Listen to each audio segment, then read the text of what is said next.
Never wait for hot water again with a tankless water heater from Plumbing Experts. Tankless water heaters are easy, convenient, and now more affordable with a no-interest financing for up to 18 months. Stop with the cold showers and wasted water and call Plumbing Experts today. It's the Weather Xtreme video. This is the afternoon edition. This is for Friday, August 21st. I'm James Spann. Weather stays fairly unsettled over the weekend with a number of showers and storms around. And next week, it all depends on two tropical systems in the Gulf. A whole lot of questions. Let's see if we can find some answers. Here we go. Upper air look this afternoon. Heat ridge in the west is weaker. That's good news for them. The heat levels have come down. We have a trough on top of us. There's the visible satellite view, and you can see kind of a day with a mix of sun and clouds, and we have a number of showers and thunderstorms around. That was the radar composite at 154. At that point, the bulk of the rain over northeast Alabama, but additional showers and storms will be filling in over the rest of the state in coming hours. Also a lot of rain up in Tennessee. Flash flood watches for parts of the mountains of the Carolinas and Virginia.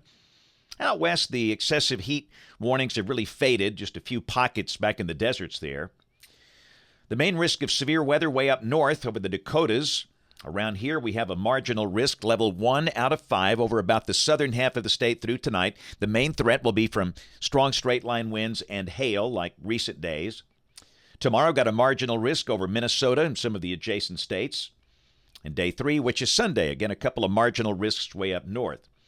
Here's the rain for the next 7 days, and obviously the amount of rain we receive will all depend on the tropical situation.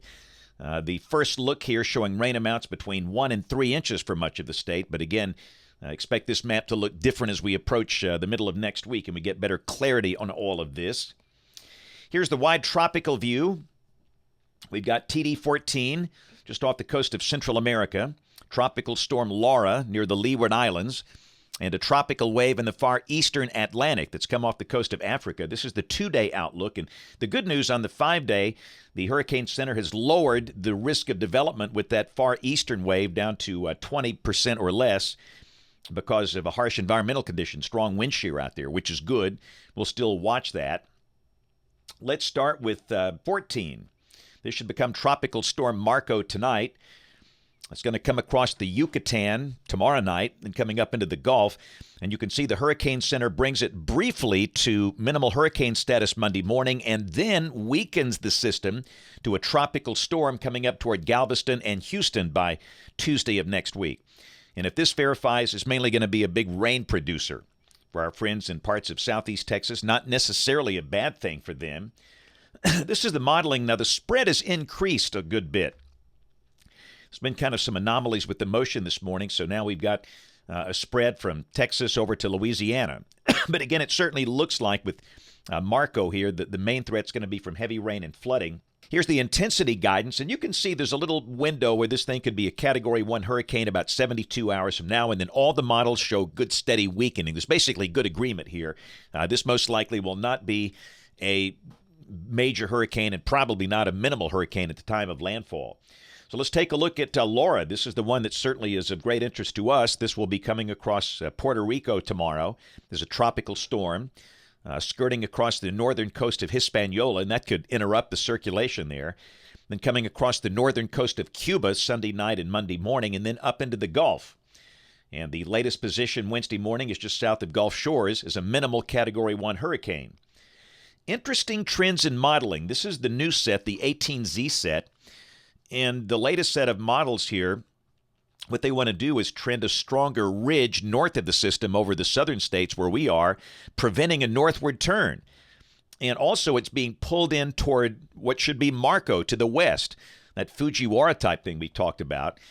And again, there's just a tremendous amount of uncertainty as to how this whole thing plays out. But you can see if by chance this consensus here plays out, that would lessen the threat to the Panhandle, Florida, and the Alabama Gulf Coast.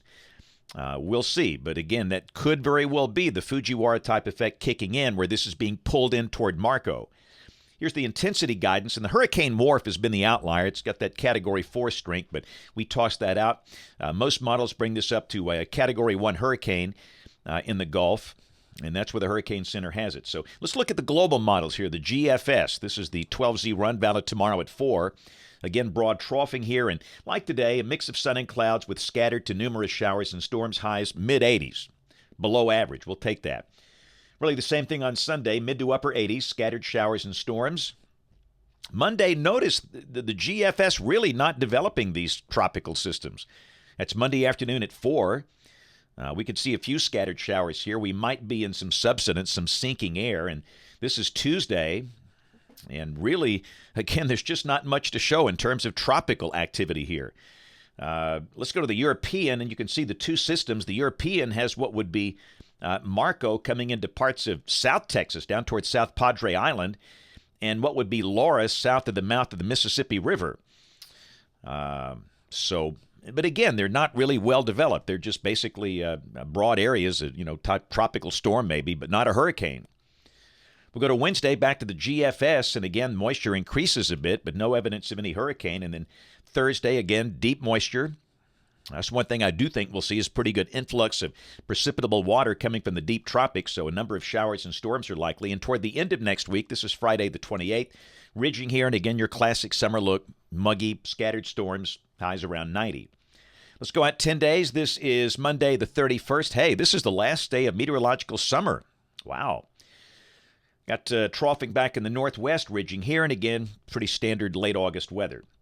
Rain for Birmingham off the GFS ensemble, the mean between 2 and 3 inches. Some of the members are in excess of 4 inches, and again, tremendous amount of uncertainty here because of the tropical situation. Highs mostly mid to upper 80s for a while, maybe touching 90 next week, but no sign of any excessive heat problems.